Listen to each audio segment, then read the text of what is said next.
Jed, kumusta ang sitwasyon dyan sa lugar? Monica, bandang alas 5 nga ng hapon, nagdatingan dito sa Menjola, Manila ang mga Duterte supporters. Nanggaling sila doon sa Plaza Miranda kung saan sabay-sabay silang nagmarcha patungo rito.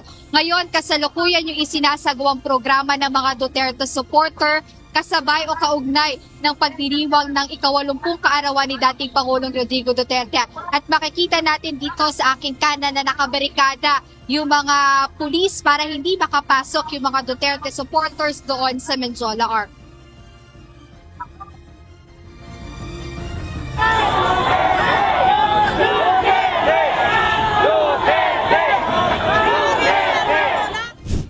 Hindi alintana ng mga taga-suporta ng pamilya Duterte ang init ng panahon at sila'y sumama sa prayer rally na isinagawa sa lungsod ng Maynila. Bandang alas 3 ng hapon, nagtipon-tipon ang Duterte supporters sa Plaza Miranda, dala ang panawagang Bring Home FPRRD. Ayon sa isang Duterte supporter, naniniwala sila na dapat sa bansang Pilipinas litisin ang kaso ng dating Pangulo. Ngayon ang kanyang 80th birthday. Ang panawagan namin at asal namin, ibalik siya dito sa Pilipinas. Kung magkasala man siya, dito siya husgahan sa bansa natin. Kasi taga-Pilipino siya at Pilipino ang husga sa kanya.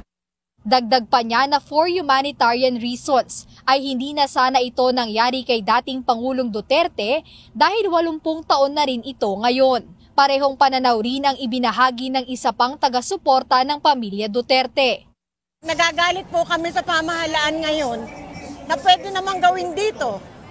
Hindi naman pwede nang dalhin sa ibang bansa. Ang napapahiya tuloy ang gobyerno natin sa totoo lang.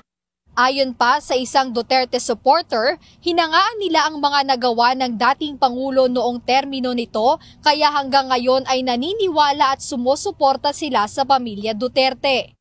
Share ko lang sa inyo, madaling araw umuwi kami dahil sa mga thesis and everything, pero naglalakad kami ng safe.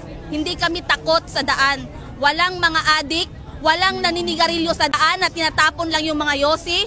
Walang mga bagay na alam niyo, nakaka-trigger ng anxiety namin ng mga taga Davao. Kasi si Mayor Duterte o si President Rodrigo Roa Duterte ang napaka-magaling na presidente sa buong mundo. Samantala, tiniyak naman ng Manila Police District na handa at sapat ang bilang ng kanilang mga tauhang nakabantay sa nasabing lugar. Ayon kay Police Major Philip Ines, sapat ang bilang na kanilang ipadadala para magbantay at maglatag ng seguridad sa lugar.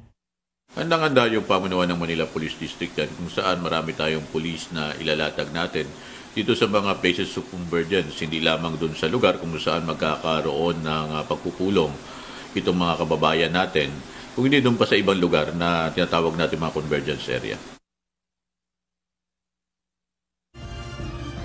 Biyernes at rush hour pa at buwibigat na nga yung daloy ng mga sasakyan dito sa Menjola dahil sinakop na ng mga Duterte supporters yung halos kalahati ng kalsada sa Menjola. Kaya yung mga sasakyan na nanggagaling sa Recto at sa Ligarda, naiipit sila pagdating nila dito sa Menjola. Kaya hirap yung mga sasakyan na dumaan dito sa intersection ng Menjola. At panawagan naman ng mga Duterte supporters na nandito sa Menjola ay ibalik sa Pilipinas si dating Pangulong Rodrigo Duterte at sinabi rin nila na gagawin nilang mapayapa, ayaw nila ng gulo dito sa gagawin nilang prayer rally dito sa Menjola.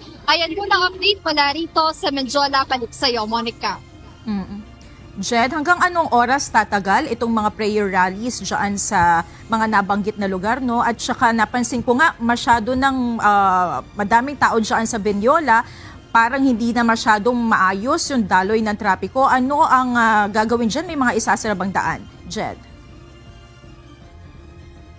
Monica, ngayon wala pang sinasarang daan. Minamanage na lang ng mga traffic enforcers dito yung daloy ng trapiko kahit medyo mabigat na nga yung daloy ng mga sasakyan at wala tayong ideya kung hanggang anong oras tatagal yung programa ng mga Duterte supporters dito sa Menjola, pero bandang 5:30 sila nagsimula ng kanilang programa dito sa Maynila. Monica.